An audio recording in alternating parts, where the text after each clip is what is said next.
നമസ്കാരം. ലൈംഗിക രോഗപ്രശ്നങ്ങൾക്ക് ചികിത്സ നൽകുന്ന സ്ഥാപനമാണ് ISRM.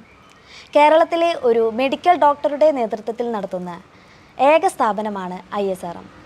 ISRMിലെ ഡോക്ടർ അജയ് വർഗീസ് സാറാണ് നമ്മുടെ കൂടെയുള്ളത്. നമുക്കറിയാം, പ്രമേഹം. ഈ പ്രമേഹം മനുഷ്യർക്ക് ഏവർക്കും വരുന്ന ഒരു അസുഖമാണ്. ഈ പ്രമേഹം സ്ത്രീകളുടെ ലൈംഗികതയെ ഏതെല്ലാം രീതിയിൽ ബാധിക്കുന്നു എന്നതിനെക്കുറിച്ചാണ് നമ്മളിവിടെ ചർച്ച ചെയ്യാൻ പോകുന്നത്. അപ്പോൾ സാറിനോട് നമുക്കിതിനെക്കുറിച്ച് കൂടുതലായും അന്വേഷിക്കാം. സാർ, ലൈംഗികത ഈ പ്രമേഹം സ്ത്രീ ലൈംഗികതയെ ഏതെല്ലാം രീതിയിൽ ബാധിക്കുന്നു? സാധാരണഗതിയിൽ പുരുഷനെ പ്രമേഹം ഏതെല്ലാം രൂപത്തിൽ ബാധിക്കുന്നുണ്ടോ, അതായത് അവരുടെ താല്പര്യം കുറയുന്നു, ലൈംഗികമായിട്ടുള്ള ബലം കുറയുന്നു, ലൈംഗികമായി ബന്ധപ്പെടുമ്പോൾ വേദന അനുഭവപ്പെടുന്നു, അതുകൂടാതെ ലൈംഗികമായിട്ടുള്ള ഫ്രീക്വൻസി വളരെയധികം നീണ്ടുപോകുന്നു. ഇതെല്ലാമാണ് പുരുഷനെ ബാധിക്കുന്ന കാര്യങ്ങൾ. അതേ അവസ്ഥ തന്നെയാണ് സ്ത്രീകൾക്കും ഉണ്ടാകുന്നത്.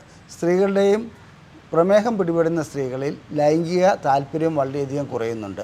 അതുപോലെ തന്നെ അവരുടെ യോനിയിൽ ലൂബ്രിക്കേഷൻ ഉണ്ടാകാതിരിക്കുക, അഥവാ നനവുണ്ടാകാതിരിക്കുക, അതുമൂലം ലൈംഗികമായി ബന്ധപ്പെടുമ്പോൾ വേദന അനുഭവപ്പെടുക, മാത്രമല്ല ലൈംഗികമായി ബന്ധപ്പെടുന്നതിന് വിമുഖത കാണിക്കുക. ഇതെല്ലാമാണ് സ്ത്രീകളിൽ പൊതുവെ കണ്ടുവരുന്ന ലൈംഗിക പ്രശ്നങ്ങൾ. ഇതുകൂടാതെ അവരുടെ യോനിയിൽ അണുബാധ ഉണ്ടാകുന്നുണ്ട്. അത് പുരുഷനിലും ഉണ്ടാകുന്നുണ്ട്. പ്രമേഹം കൂടുന്നതോടുകൂടി അണുബാധ ഉണ്ടാകാറുണ്ട്. അതേപോലെ സ്ത്രീകളിലും ലൈംഗിക ബന്ധത്തിൽ ഏർപ്പെടുമ്പോൾ ഈ അണുബാധ മൂലം വേദന അനുഭവപ്പെടുകയും അതുപോലെ തന്നെ ഒരു അപകർഷതാബോധം ഉടലെടുക്കുകയും ചെയ്യുന്നുണ്ട്. ഇതാണ് സ്ത്രീകളെ ബാധിക്കുന്ന പൊതുവെയുള്ള പ്രശ്നങ്ങൾ. ഇതുകൂടാതെ അവരുടെ ബോഡി ഇമേജ്, അതായത് പ്രമേഹം ബാധിക്കുന്നതോടുകൂടി അവരുടെ ബോഡി ഇമേജിൽ മാറ്റം വരുന്നു. അവരുടെ സൗന്ദര്യം അല്ലെങ്കിൽ സ്കിന്നിൻ്റെ അതെല്ലാം നഷ്ടപ്പെടുന്നതായിട്ട് അവർക്ക് തോന്നുന്നു. അതുകൊണ്ട് ലൈംഗികതയോടൊന്നും മാത്രമല്ല മറ്റു കാര്യങ്ങളോടുകൂടി വിരക്തി അനുഭവപ്പെടുന്ന ഒരവസ്ഥ ഉണ്ടാകാറുണ്ട്. പൊതുവെ ഇത് ലൈംഗിക താല്പര്യം ഇല്ലാതാക്കുന്നു. അതുപോലെ തന്നെ ലൈംഗിക ബന്ധം വേദനാജനകമാകുന്നു. ഇതെല്ലാമാണ് സ്ത്രീകളെ സംബന്ധിച്ചിടത്തോളം പ്രമേഹം വന്നാൽ സംഭവിക്കുന്നത്. സർ, പ്രമേഹം ഏത് രൂപത്തിലാണ് സ്ത്രീ ലൈംഗികതയെ ബാധിക്കുന്നത്? ഞാനത് വിശദമാക്കാം. സാധാരണഗതിയിൽ പ്രമേഹം പുരുഷനെ സംബന്ധിച്ചിടത്തോളം ലൈംഗികതയിൽ ബാധിക്കുന്നത് അവരുടെ രക്തക്കൊള്ളുകൾ അടയുന്നു. അതുകൊണ്ട് ലിംഗത്തിലേക്ക് വേണ്ടത്ര രക്തം എത്താതിരിക്കുന്നു. അതുപോലെ തന്നെ അവരുടെ ഞരമ്പുകൾക്ക് ക്ഷീണമുണ്ടാകുന്നു. അതായത് തലച്ചോറിൽ നിന്ന് സിഗ്നലുകൾ വരുന്ന ഒന്നാണ് ഞരമ്പ്. അത് നട്ടെല്ല് വഴിക്ക് അവരുടെ ലൈംഗിക അവയവങ്ങളിലേക്ക് ജനനേന്ദ്രിയത്തിലേക്ക് എത്തുന്നു. അതിന് തകരാറ് സംഭവിക്കുന്നു. ഇതുകൂടാതെ ഹോർമോണുകൾക്ക്, അതായത് ടെസ്റ്റോസ്റ്ററോൺ, പ്രൊലാക്റ്റിൻ, ഇങ്ങനെയുള്ള തൈറോയ്ഡ്, ഇങ്ങനെയുള്ള ഹോർമോണുകൾക്ക് വ്യതിയാനമുണ്ടാകുന്നു. ഇതേ അവസ്ഥ തന്നെ സ്ത്രീകളിലും ഉണ്ടാകുന്നുണ്ട്. സ്ത്രീകളെ സംബന്ധിച്ചിടത്തോളം അവരുടെ രക്തക്കൊള്ളുകൾക്ക് ബ്ലോക്ക് ഉണ്ടാകുന്നതുകൊണ്ട് അവരുടെ യോനിയിലേക്കും ക്രസരിയിലേക്കുമുള്ള രക്തപ്രവാഹം തടസ്സപ്പെടുന്നു. അതുകൊണ്ട് അവർക്ക് ശരിക്കുള്ള ലൂബ്രിക്കേഷൻ ഉണ്ടാകാതെ വരുന്നു. ക്ലൈറ്റോറിസിൽ അഥവാ ക്രസരിയിൽ സ്റ്റിമുലേറ്റ് ചെയ്യുകയാണെങ്കിൽ സ്റ്റിമുലേഷൻ ഉണ്ടാകാതെ വരുന്നു. ഇതെല്ലാമാണ് രക്തക്കുഴൽ സംബന്ധമായ പ്രശ്നങ്ങളുണ്ടാകുന്നത്.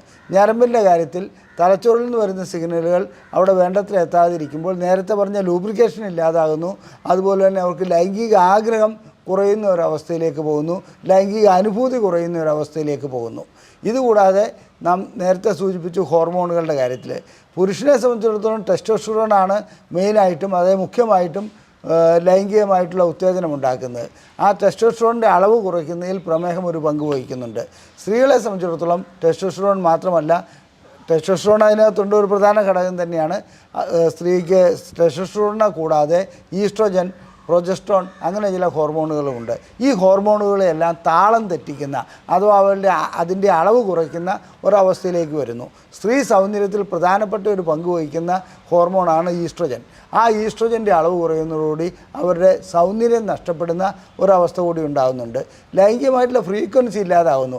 അതായത് ആഴ്ചയിൽ 2-3 തവണ ലൈംഗിക ബന്ധത്തിൽ ഏർപ്പെട്ടിരുന്ന സ്ത്രീയെ സംബന്ധിച്ചിടത്തോളം ഒരു തവണ പോലും ലൈംഗിക ബന്ധത്തിൽ ഏർപ്പെടേണ്ട എന്നുള്ള ഒരു അവസ്ഥയിലേക്ക് അത് നീങ്ങുന്നതായി കാണാം. സാർ, ഈ പ്രമേഹം സ്ത്രീ ലൈംഗികതയെ ബാധിക്കുന്നു എന്ന് സാർ പറഞ്ഞല്ലോ. അപ്പോൾ ഇത് ഈ സ്ത്രീയെ ഏതെല്ലാം രീതി മാനസികമായിട്ട് ബാധിക്കുന്നുണ്ട്?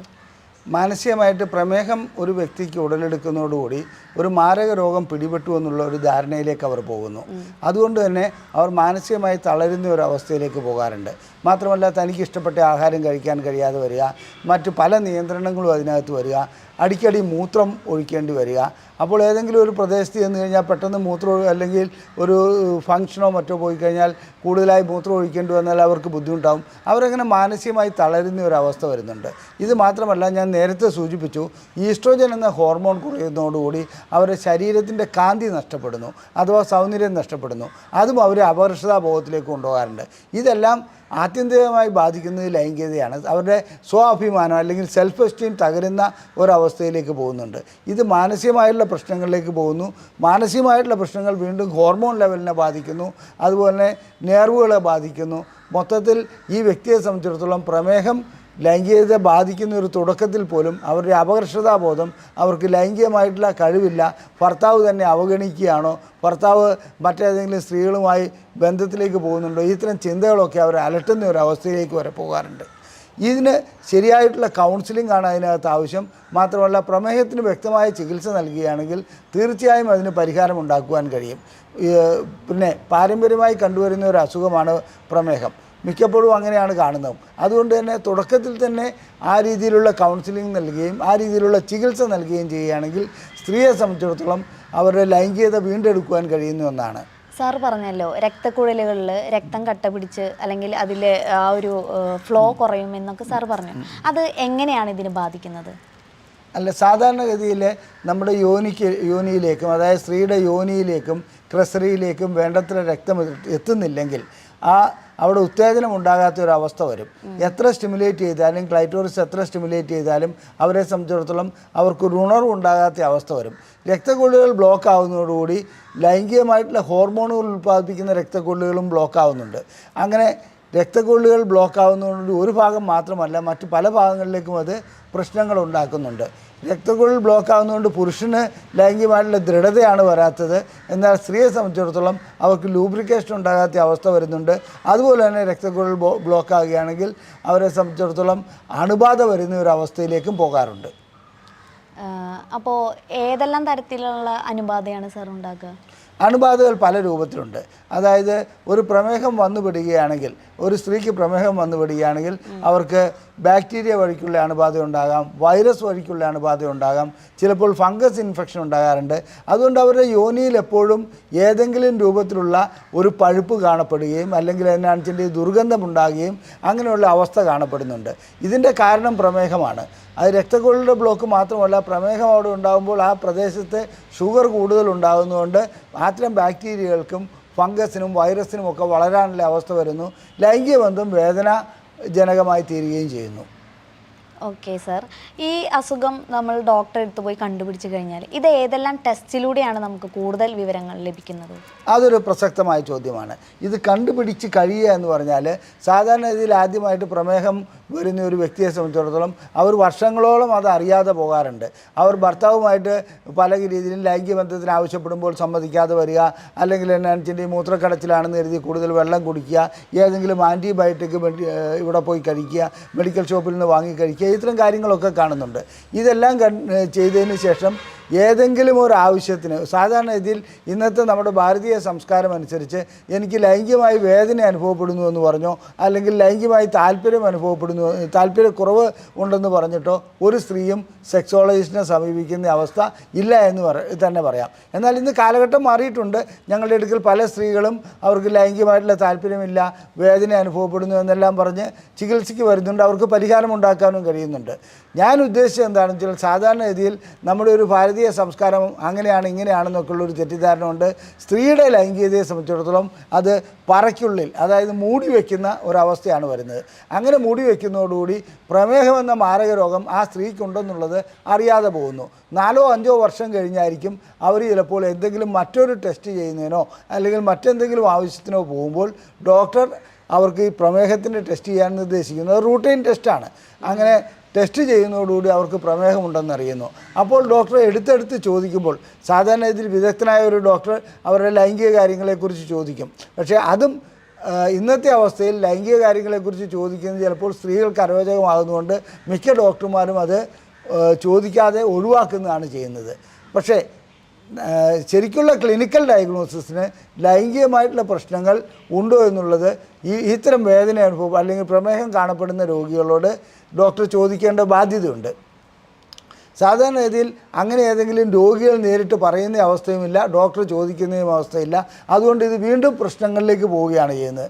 പ്രമേഹത്തിനുള്ള ഗുളിക അല്ലെങ്കിൽ ചികിത്സ നൽകുന്നതോടുകൂടി ഒരു നേരിയ മാറ്റമുണ്ടാകും. എന്നാൽ ഡോക്ടർ ശരിക്കുള്ള ലൈംഗിക രോഗവിദഗ്ധനെ കണ്ട് എന്തുകൊണ്ടാണ് തനിക്ക് വേദന അനുഭവപ്പെടുന്നത്, അല്ലെങ്കിൽ എന്തുകൊണ്ടാണ് ഈ താല്പര്യക്കുറവ് അനുഭവപ്പെടുന്നത്, ഇതെല്ലാം കണ്ടുപിടിക്കേണ്ടത് അത്യാവശ്യമാണ്.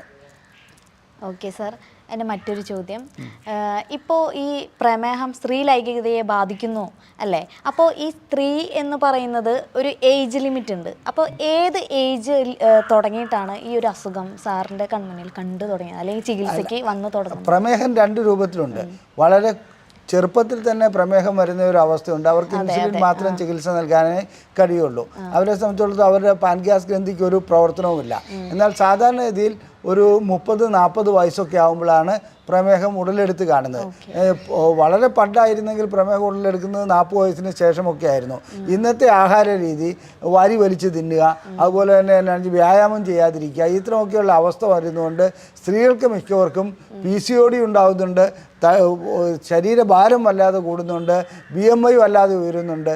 ഇങ്ങനെയെല്ലാം ആകുന്നതുകൊണ്ട് അവരെ സംബന്ധിച്ചിടത്തോളം പ്രമേഹം ചിലപ്പോൾ 25-26 വയസ്സായ പെൺകുട്ടികൾക്ക് പോലും പ്രമേഹം ഉണ്ടാകുന്നതായിട്ട് ഞങ്ങൾക്ക് കാണാൻ കഴിഞ്ഞിട്ടുണ്ട്. അത്തരം സ്ത്രീകളെ സാധാരണഗതിയിൽ മറ്റ് ഡോക്ടർമാർ ചികിത്സിച്ചതിന് ശേഷമായിരിക്കും ഇവിടെ ലൈംഗിക പ്രശ്നങ്ങൾക്കായിട്ട് ഇവിടെ എത്തിപ്പെടുന്നത്.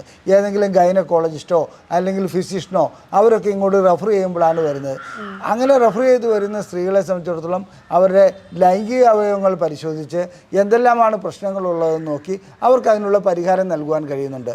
വയസ്സിൻ്റെ കാര്യത്തിൽ സാധാരണ രീതിയിൽ പ്രമേഹം പിടിപെടുന്നതിന് ഒരു പാരമ്പര്യ ഘടകമുണ്ട്. ആ പാരമ്പര്യ ഘടകത്തിലനുസരിച്ച് 45 വയസ്സ് 50 വയസ്സ് ആ ലെവലിലൊക്കെയാണ് പ്രമേഹം ആരംഭിച്ച് കാണുന്നത്. ഇന്നത്തെ കാലഘട്ടം മാറി. ഇത് മനുഷ്യൻ ജീവിക്കാൻ വേണ്ടിയാണോ ആഹാരം കഴിക്കുന്നത്, ആഹാരം കഴിക്കാൻ വേണ്ടിയാണോ ജീവിക്കുന്നതെന്ന് ചോദിച്ചാൽ ഇന്ന് ഞാൻ പറയട്ടെ, ഒരു 60% വ്യക്തികൾ ആഹാരം കഴിക്കാൻ വേണ്ടിയാണോ ജീവിക്കുന്നതെന്ന് ഞാൻ സംശയിക്കുന്നു. അത്തരം സ്ത്രീകളെ സംബന്ധിച്ചിടത്തോളം അവരൊരു വ്യായാമവും ചെയ്യില്ല, അങ്ങനെ പൊണ്ണത്തടിയായി ഗർഭവും ധരിക്കില്ല, ലൈംഗികതയിലും താല്പര്യമുണ്ടാവില്ല, ഇങ്ങനെ അങ്ങ് ജീവിച്ചു പോകുന്നതായി കാണാം. ഇത്തരം സ്ത്രീകളെ സംബന്ധിച്ചിടത്തോളം വളരെ ചെറുപ്പത്തിൽ തന്നെ, അതായത് 25-26 വയസ്സിൽ പോലും പ്രമേഹം ഉടലെടുക്കുന്നതായി കാണാം. നല്ല വ്യായാമം ചെയ്യുകയാണെങ്കിൽ, നല്ല രീതിയിൽ ആഹാരം നിയന്ത്രിക്കുകയാണെങ്കിൽ അവർക്ക് മരുന്നുകളില്ലാതെ തന്നെ ആ പ്രമേഹം നിയന്ത്രിക്കുവാൻ കഴിയും. അവരുടെ ലൈംഗിക പ്രശ്നങ്ങളെല്ലാം പരിഹരിക്കാവുന്നതുമാണ്. ഓക്കെ സാർ പറഞ്ഞ കാര്യങ്ങളെല്ലാം വളരെ പ്രധാനപ്പെട്ടതാണ്.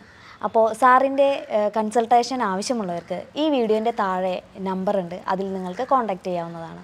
സാർ, ഞാനൊന്ന് ചോദിച്ചോട്ടെ, സാർ പറഞ്ഞല്ലോ ഈ സ്ത്രീ ലൈംഗികതയിൽ ഈ പ്രമേഹം ബാധിക്കുമ്പോൾ, അല്ലെങ്കിൽ ഈ പ്രമേഹ രോഗികൾക്ക് ഈ ലൈംഗിക രോഗങ്ങൾ വരുമ്പോൾ അവർക്കുണ്ടാകുന്ന ഒരുപാട് അണുബാധകളെക്കുറിച്ച് സാർ ഇപ്പോൾ നേരത്തെ സംസാരിച്ചു.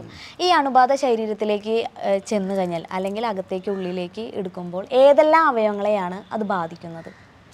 സാധാരണഗതിയിൽ പ്രമേഹം ഉണ്ടാകുന്ന ഒരു വ്യക്തിയെ സംബന്ധിച്ചിടത്തോളം അവരുടെ എല്ലാ അവയവങ്ങളും ഈ അണുബാധ ബാധിക്കുവാനുള്ള സാധ്യതയുണ്ട്. പ്രത്യേകിച്ച് ലൈംഗികമായിട്ടുള്ള കാര്യത്തിലാണെങ്കിൽ യോനി, ക്രസരി, അതുപോലെ തന്നെ ഗർഭപാത്രം, ഗർഭാശയ മുഖം, ഇങ്ങനെയൊക്കെയുള്ള അവയവങ്ങളാണ് ലൈംഗികമായിട്ട് അല്ലെങ്കിൽ പ്രമേഹം വന്നുകൊണ്ട് അണുബാധ ബാധിക്കുന്നത്. ഇത് കൂടാതെ തന്നെ അവരുടെ വൃക്കകളെ അത് ബാധിക്കാൻ സാധ്യതയുണ്ട്. പ്രമേഹം എപ്പോഴും തകരാറിലാക്കുന്ന 2-3 അവയവങ്ങളാണ് വൃക്കകൾ, അതായത് ഹൃദയം, അങ്ങനെയുള്ള അവയവങ്ങൾ. ഈ വൃക്കകളെ, കാരണം ഇതിൻ്റെ രക്തക്കൊള്ളുകൾ ബ്ലോക്കാക്കുന്നു എന്നുള്ളത് തന്നെയാണ്.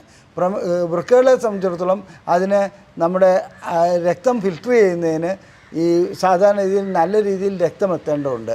പ്രമേഹം വരുന്നതോടുകൂടി അവരുടെ രക്തക്കൊള്ളുകൾ ബ്ലോക്കാകുന്നു, വൃക്കകളിലേക്ക് വേണ്ടത്ര രക്തം എത്താതെ വരുന്നു.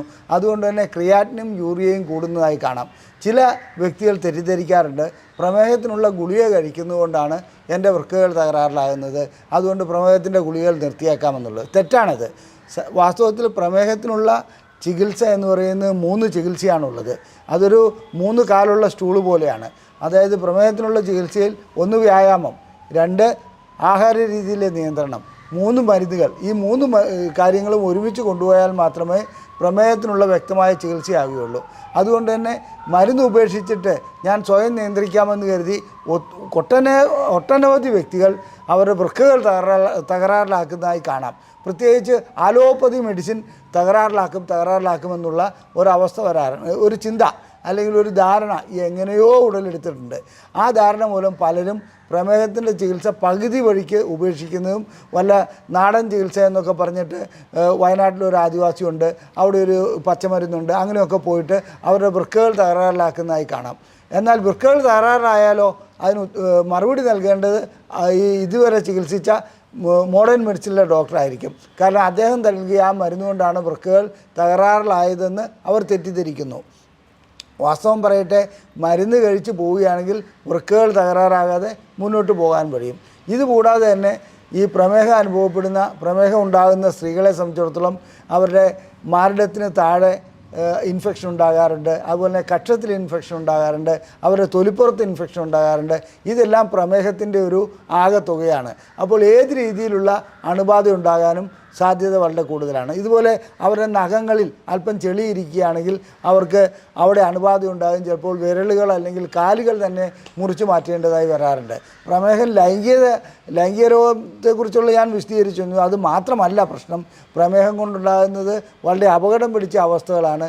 അത് വളരെ വ്യക്തമായി ചികിത്സിക്കുകയാണെങ്കിൽ, അതായത് നമുക്കൊരു ലൈംഗിക പ്രശ്നം ഉടലെടുക്കുകയാണെങ്കിൽ, വേദനയോ താല്പര്യക്കുറവോ ഉടലെടുക്കുകയാണെങ്കിൽ ഉടൻ തന്നെ സെക്സോളജിസ്റ്റിനെ കാണുകയാണെങ്കിൽ അവർ ഈ പരിശോധനകളെല്ലാം നടത്തും. അതുകൊണ്ട് അവർക്ക് ഇത്തരം മാരകമായ അസുഖങ്ങളിൽ നിന്ന് രക്ഷപ്പെടുവാനും കഴിയും. സാറ് നമുക്ക് തന്ന വളരെ പ്രധാനപ്പെട്ട ഒരു നിർദ്ദേശം തന്നെയാണിത്. അപ്പോൾ ഈ സാറിൻ്റെ കൺസൾട്ടേഷൻ ആവശ്യമുള്ളവർ നമ്മുടെ വീഡിയോൻ്റെ താഴെ നമ്പർ കൊടുത്തിട്ടുണ്ട്, ആർക്ക് വേണമെങ്കിലും അത് കോൺടാക്റ്റ് ചെയ്യാവുന്നതാണ്. സാറിൻ്റെ അടുത്ത് ചികിത്സയ്ക്ക് വന്നിട്ടുള്ളവരിൽ വെച്ചിട്ട് നേരിട്ടിട്ട് അസുഖം മനസ്സിലായിട്ട് വന്നവരാണോ സാർ കൂടുതലും കണ്ടിട്ടുള്ളത്, അതോ ഒരുപാട് ഈ പറഞ്ഞ പോലെ ആയുർവേദം, അലോപ്പതി അതൊക്കെ കണ്ട് ചികിത്സിച്ച് ഭേദമാകാതെയാണോ സാറിൻ്റെ അടുത്തേക്ക് വന്നിട്ടുള്ളതാണോ കൂടുതൽ കണ്ടിരിക്കുന്നത്? അല്ല, ലൈംഗിക പ്രശ്നങ്ങൾക്കുള്ള ചികിത്സയിൽ മിക്കപ്പോഴും അതായത് പ്രമേഹ രോഗ വിദഗ്ധർ, ജനറൽ മെഡിസിൻ ഡോക്ടർമാർ, സർജന്മാർ ഇവരെല്ലാം അവരുടെ ലൈംഗിക പ്രശ്നങ്ങൾ പറയുന്ന സ്ത്രീകളുടെ കാര്യത്തിൽ അവരിങ്ങോട്ട് റെഫർ ചെയ്യാറുണ്ട്. അല്ലാതെ മിക്കപ്പോഴും സ്ത്രീകളും പറയാറില്ല, ഡോക്ടർമാരും ചോദിക്കാറില്ല എന്നുള്ളത് ഞാൻ പറഞ്ഞല്ലോ. പിന്നെ ഭർത്താവിൻ്റെ ഭാഗത്തു നിന്ന് കൂട്ടിക്കൊണ്ടുവരുന്നത് ഒരു നല്ല ശതമാനമുണ്ട്. ലൈംഗികമായിട്ടുള്ള ഒരു താല്പര്യവും ഇവർ പ്രകടിപ്പിക്കുന്നില്ല, ഇവർക്ക് വേദനയാണെന്ന് എപ്പോഴും പറയുന്നു എന്ന് പറഞ്ഞ് പല സ്ത്രീകളെയും ഭർത്താക്കന്മാർ കൂട്ടിക്കൊണ്ടുവരാറുണ്ട്. ഇനി ഈ ഞാൻ നേരത്തെ സൂചിപ്പിച്ച വയനാടൻ ചികിത്സയും അല്ലെങ്കിൽ എന്നാണെന്ന് ആദിവാസി ചികിത്സയും അതുപോലെ തന്നെ നാടൻ ചികിത്സയും എല്ലാം കഴിഞ്ഞിട്ട് പ്രമേഹം ഗുരുതരമായി അത്തരം രോഗികളെ പ്രമേഹ രോഗ വിദഗ്ധർ വീണ്ടും ചികിത്സിച്ച് വൃക്കകളൊക്കെ തകരാറായിട്ട് അവസാനം ലൈംഗികമായിട്ടുള്ള പ്രശ്നങ്ങൾ പരിഹരിക്കാൻ ഇവിടെ വന്നതും അപൂർവമൊന്നുമല്ല. പക്ഷേ സത്യം പറയട്ടെ, അത്തരം പ്രശ്നങ്ങൾ പരിഹരിക്കുക എന്ന് പറയുന്നത് ഒരു ദുഷ്കരമായ ഇടപാടാണ്. ഈ പറഞ്ഞ നിർദ്ദേശം വളരെയധികം പ്രധാനപ്പെട്ടതാണ്. നമ്മളേവരും ഉൾക്കൊള്ളേണ്ടതായ വാചകങ്ങളാണ് സാറിപ്പോൾ പറഞ്ഞത്. കാരണം മിക്ക ആൾക്കാരും ഡോക്ടറെ അടുത്ത് നേരിട്ടിട്ട് ചെല്ലാറില്ല. ഇതേപോലെ തന്നെ അടുത്ത് ആയുർവേദം അങ്ങനെ ഇങ്ങനെ ചികിത്സിക്കുകയാണ് പോകുന്നത്. അപ്പോൾ സാറിൻ്റെ ഈ നിർദ്ദേശം എല്ലാവരും അല്ല, ഞാൻ ആയുർവേദം കുഴപ്പമാണെന്നുള്ള അല്ല പറഞ്ഞത്. ആയുർവേദ ചികിത്സ അതിൻ്റെ ശരിയായ രീതിയിൽ നടത്തുകയാണെങ്കിൽ അത് നല്ലതാണ്. പക്ഷേ ഇവിടെ സംഭവിക്കുന്നത് ആയുർവേദം എന്ന വ്യാജേന ഏതെങ്കിലും ഒരു 10ാം ക്ലാസ് പോലും പാസ്സാകാത്ത ഏതെങ്കിലും ഒരുത്തൻ പാരമ്പര്യ വൈദ്യനുമല്ല, പാരമ്പര്യമായിട്ട് ഒരു ബന്ധമില്ലാത്ത ഒന്ന് രണ്ട് ഉദാഹരണങ്ങൾ നമുക്ക് തന്നെ അറിയാം. അത്തരം വ്യക്തികളൊക്കെ ഒരു പ്ലംബറെ പോയിട്ട് അവസാനം എന്താണെന്ന് വലിയൊരു വൈദ്യരായി മാറിയ കഥയൊക്കെ കേരളത്തിലുണ്ട്. അതൊന്നും ഞാൻ കൂടുതലായിട്ട് വിശദീകരിക്കുന്നില്ല. ആയുർവേദ ചികിത്സ നടത്തുന്നതിനെതിരല്ല, പക്ഷേ ആയുർവേദ ചികിത്സ അതിൻ്റേതായ ശരിയായ രീതിയിൽ നടത്തുകയാണെങ്കിൽ നല്ല കാര്യമാണ്. ഇവിടെ നടക്കുന്നത് എന്താണെന്ന് വെച്ചാൽ ആയുർവേദമല്ല, അലോപ്പതിയുമല്ല, എന്താണ് ചികിത്സിക്കുന്നതെന്ന് വൈദ്യർക്കും അറിയില്ല. ആ രീതിയിലുള്ള ചികിത്സ നടത്തുന്ന കുറേ വ്യാജന്മാരുണ്ട്. അവരെയാണ് നമ്മൾ മനസ്സിലാക്കേണ്ടത്. അത്രമാത്രമേ ഞാൻ ഉദ്ദേശിച്ചുള്ളൂ. അതെ അതെ സാർ, പുരുഷന് ലൈംഗികശേഷി കുറയുന്നത് പോലെ, അതായത് ഞരമ്പിൻ്റെ പ്രശ്നം കാരണം ലൈംഗികശേഷി കുറയുന്നത് പോലെ, അതെ, ന്യൂറോപ്പതി കാരണം, അതേപോലെ തന്നെ സ്ത്രീകൾക്കും ഇത് ബാധിക്കുന്നുണ്ടോ? തീർച്ചയായും ബാധിക്കുന്നുണ്ട്. കാരണം ഈ ന്യൂറോപ്പതി എന്ന ഒരു അസുഖം പ്രമേഹത്തിൻ്റെ ഒരു കൂടപ്പിറപ്പാണ്. കാരണം നമ്മുടെ ന്യൂറോൺ എന്ന് പറയുന്നത് ഒരു കോശമാണ്. ആ കോശത്തിന് രക്തം എത്തേണ്ടത് വളരെയധികം അത്യാവശ്യമാണ്. പ്രമേഹം കൂടുന്നതോടുകൂടി അതിന് വേണ്ടത്ര രക്തം എത്താതെ വരുന്നു. അങ്ങനെ രക്തം എത്താത്ത ഒരവസ്ഥയിൽ കൈകാലുകൾക്ക് കടച്ചിൽ, തരിപ്പ്, വേദന ഇതെല്ലാം അനുഭവപ്പെടുന്നു. ഇത് പുരുഷന്മാരിൽ സാധാരണ ഇതിൽ പ്രമേഹമുള്ളവർക്ക് ഒരു 5-10 വർഷമൊക്കെ പ്രമേഹം വന്നു കഴിയുമ്പോൾ എൻ്റെ കാലിൽ തൊട്ടിട്ട് അറിയുന്നില്ല, വേദനയാണ്, അങ്ങനെയാണ് ഇങ്ങനെയാണെന്നുള്ളതൊക്കെ പറഞ്ഞ് അതിനകത്ത് പ്രശ്നങ്ങളിലേക്ക് വരാറുണ്ട്. അത്തരം അതേ അവസ്ഥ തന്നെ സ്ത്രീകൾക്കും ഉണ്ടാകാറുണ്ട്. ഇത് ലൈംഗികതയെ ശരിക്കും ബാധിക്കും. കാരണം നമ്മുടെ യോനിയിലേക്കും ക്രസരിയിലേക്കുമൊക്കെ വളരെയധികം നേർവുകൾ, അതായത് രക്തക്കൊള്ളുകളല്ല, നേർവുകൾ വരുന്നുണ്ട്.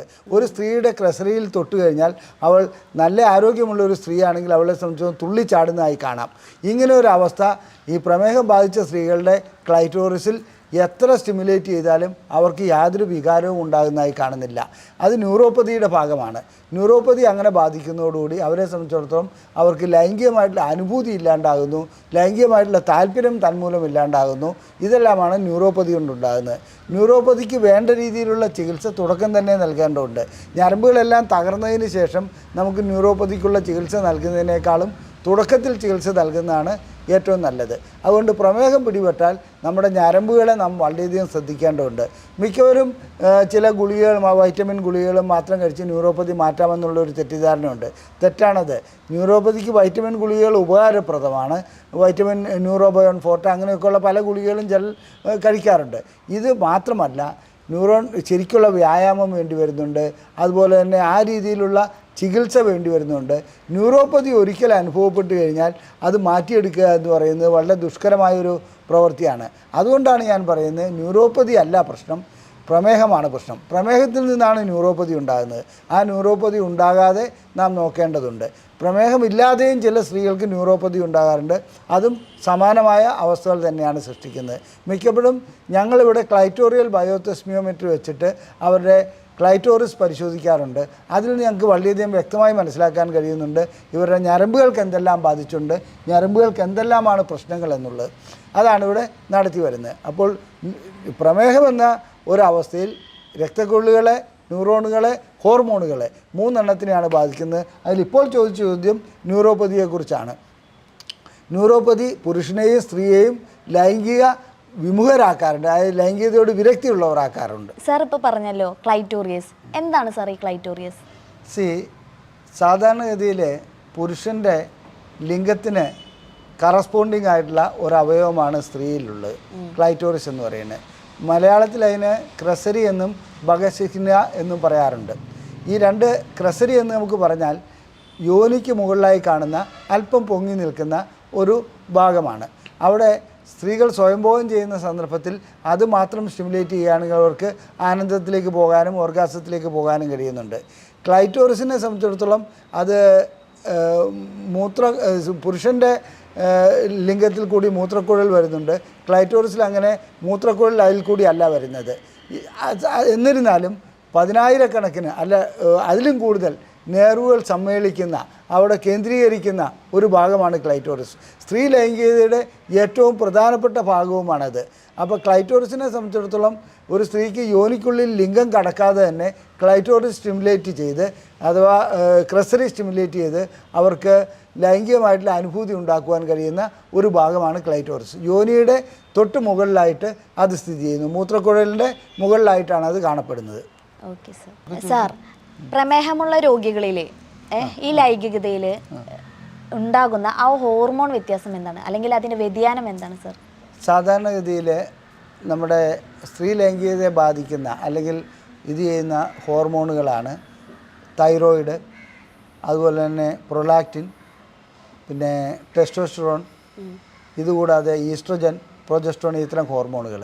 FSHും LHും ലൈംഗികതയായിട്ട് നേരിട്ട് ബന്ധപ്പെട്ട അല്ലെങ്കിൽ അതിനും ബന്ധമുണ്ട്.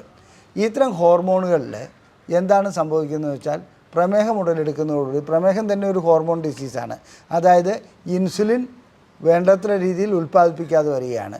സാധാരണ ഇതിൽ മെറ്റബോളിക് സിൻഡ്രോം അങ്ങനെയുള്ള പല പ്രശ്നങ്ങളുമായിട്ട് ഈ ഒന്നുകിൽ ഹോർമോണിൻ്റെ ഉൽപ്പാദനം കുറയുന്നു, അല്ലെങ്കിൽ ഹോർമോണുകൾ ഉൽപ്പാദിപ്പിച്ചാൽ തന്നെ അതിൻ്റെ റിസപ്റ്റേഴ്സിന് വേണ്ടത്ര രീതിയിൽ പ്രവർത്തിക്കാൻ കഴിയാതെ വരുന്നു. ഇതൊക്കെയാണ് പ്രമേഹമുള്ള സ്ത്രീകളിലും പുരുഷന്മാരിലും കണ്ടുവരുന്നത്. തന്മൂലം പ്രമേഹമുള്ള രോഗികൾക്ക് ശരീരകാന്തി നഷ്ടപ്പെടുന്നു. ഞാൻ നേരത്തെ സൂചിപ്പിച്ചു, ഈസ്ട്രോജൻ്റെ അളവ് കുറയുകയാണെങ്കിൽ ശരീരകാന്തി നഷ്ടപ്പെടും, അതായത് സൗന്ദര്യം നഷ്ടപ്പെടും.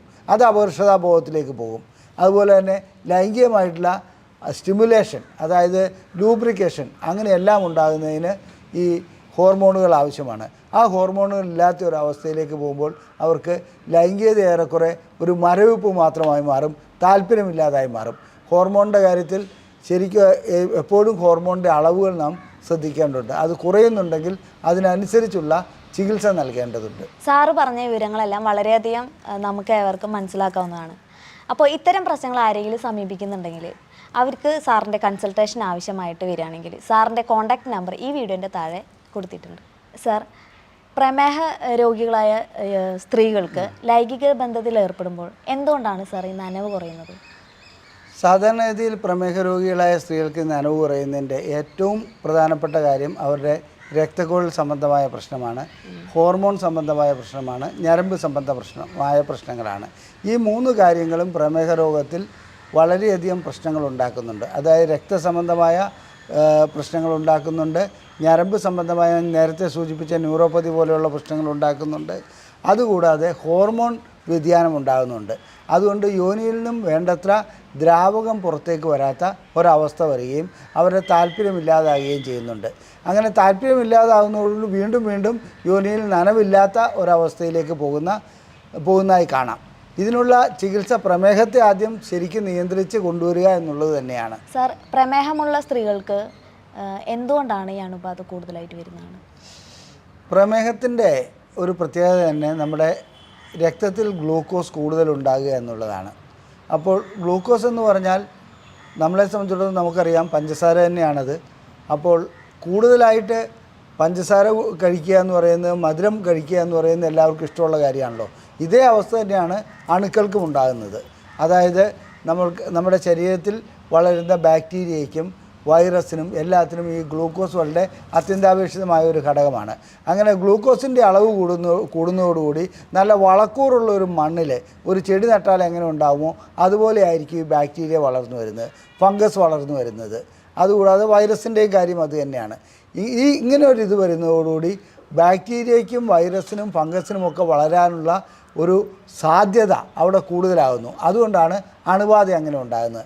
അങ്ങനെ അണുബാധ ഉണ്ടായിക്കഴിഞ്ഞാൽ വീണ്ടും അതിൻ്റെ അവക്ഷിപ്തങ്ങളുമൊക്കെ ആയിട്ട്, അതായത് കോശങ്ങളുടെ മറ്റു ഭാഗങ്ങളുമൊക്കെ ആയിട്ട് അത് തിന്നു തീർത്ത് അവിടെ വീണ്ടും വീണ്ടും വളരുവാനുള്ള ഒരു അവസ്ഥ സൃഷ്ടിക്കപ്പെടുന്നു.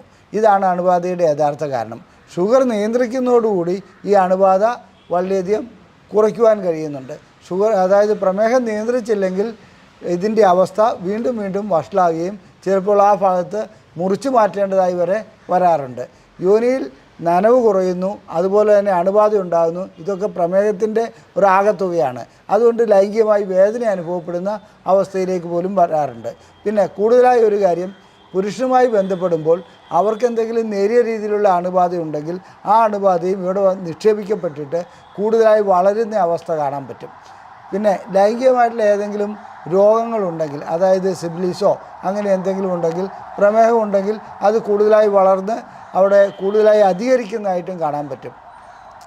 നാം മനസ്സിലാക്കേണ്ട പ്രധാനപ്പെട്ട കാരണം, പ്രമേഹമുണ്ടെങ്കിൽ ഏത് അണുക്കൾക്കും വളരെ സുഗമമായി വളരാനുള്ള ഒരു അന്തരീക്ഷം അല്ലെങ്കിൽ ഒരു അവസ്ഥ അവിടെ ഉണ്ടാകുന്നു എന്നുള്ളതാണ്. ഇതാണ് പ്രമേഹമുള്ള സ്ത്രീകളെ സംബന്ധിച്ചിടത്തോളം യോനിയിൽ മിക്കപ്പോഴും ദുർഗന്ധം വമിക്കുന്നതായി കാണാൻ പറ്റും. അതോടുകൂടി അവരുടെ ശരീരത്തിൽ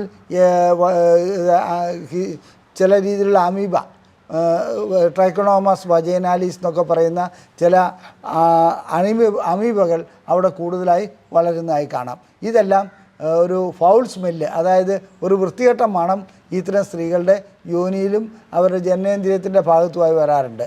അതുകൊണ്ട് തന്നെ ലൈംഗിക ബന്ധത്തിൽ ഏർപ്പെടുമ്പോൾ അതും ഒരു അസ്വസ്ഥത ഉണ്ടാക്കുന്നു. പുരുഷനും സ്ത്രീക്കും അസ്വസ്ഥത ഉണ്ടാക്കുന്ന ഒരു അവസ്ഥയിലേക്ക് പോകാറുണ്ട്.